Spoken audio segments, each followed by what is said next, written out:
એક ઘર, એક લાશ અને 5 દિવસ સુધી કાતિલનું એ જ લાશ સામે રોકાણ. સુરતના સલાબતપુરામાં બનેલી ઘટના કોઈ ફિલ્મથી કમ નથી.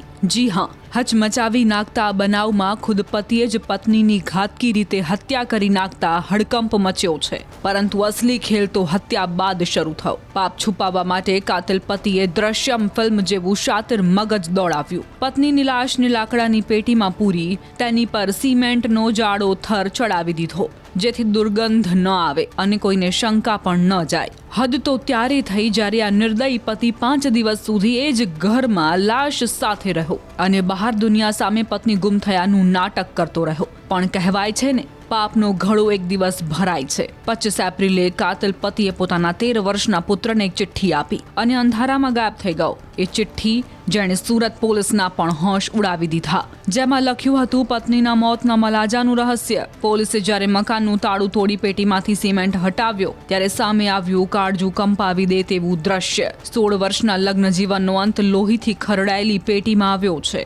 આજે 2 માસૂમ બાળકોના માથેથી માતાની છત્રછાયા છીનવાઈ છે અને પિતા જેલના સળિયા ગણવાની તૈયારીમાં છે. 2 દિવસ પહેલાં એક વિશાળ રણછોડભાઈ સાલવી કરીને 40 વર્ષના વ્યક્તિ આવ્યા હતા અને એણે પુરાદરા પોલીસ સ્ટેશનમાં પોતાના વાઇફના મિસિંગ વિશેની ફરિયાદ દાખલ કરાવી છે. એ સંદર્ભે પોલીસે તપાસ કરતાં જ્યારે ખબર પડી કે એનું જૂનું ઘર માંદરવાજા પાસે છે, તો બંધ મકાનમાંથી એક લાકડાના બક્સામાં ડેડ બોડી મળે છે. જે FSL રિપોર્ટ અને પ્રાઇમરી જે ઇન્વેસ્ટિગેશન તમારું પોલીસનું રહ્યું છે, એમાં ખ્યાલ આવે છે કે 4 થી 5 દિવસ પહેલાંની કદાચ ડેડ બોડી હોઈ શકે છે. ડેડ બોડી થોડી ફૂલેલી હાલતમાં મળી આવે છે. બોડી પર સ્કાર પણ છે અને જેણે પણ આ કૃત્ય કર્યું છે એણે રો સિમેન્ટ પણ આ બોડી પર નાખેલો છે. અમે બોડીને મર્ડર દાખલ કરી અને PM માટે મોકલી આપેલ છે. તો જે મેડિકલ રિપોર્ટ્સ અને જે FSL રિપોર્ટ PM રિપોર્ટ આવશે એના આધારે અમને ખ્યાલ આવશે કે એકચ્યુઅલી આ ઘટના કેવી રીતે બની છે અથવા તો કેવી રીતે મર્ડર કર્યું છે.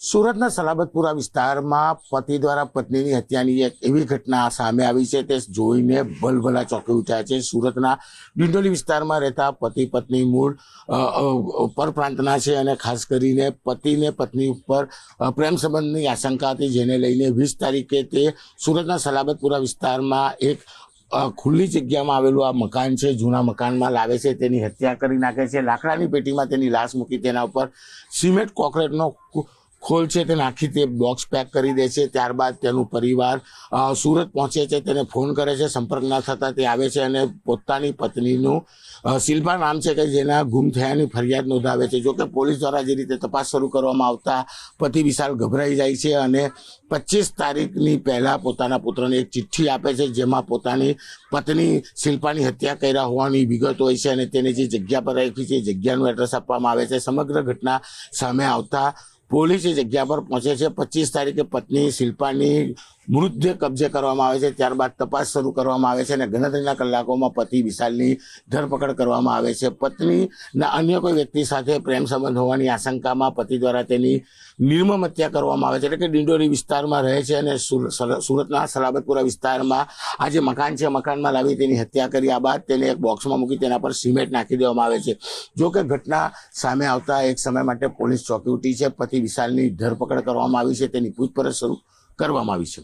કેમેરામેન જીગર ગોયલ સાથે કીર્તેશ પટેલ, ન્યૂઝ 18 ગુજરાતી, સુરત.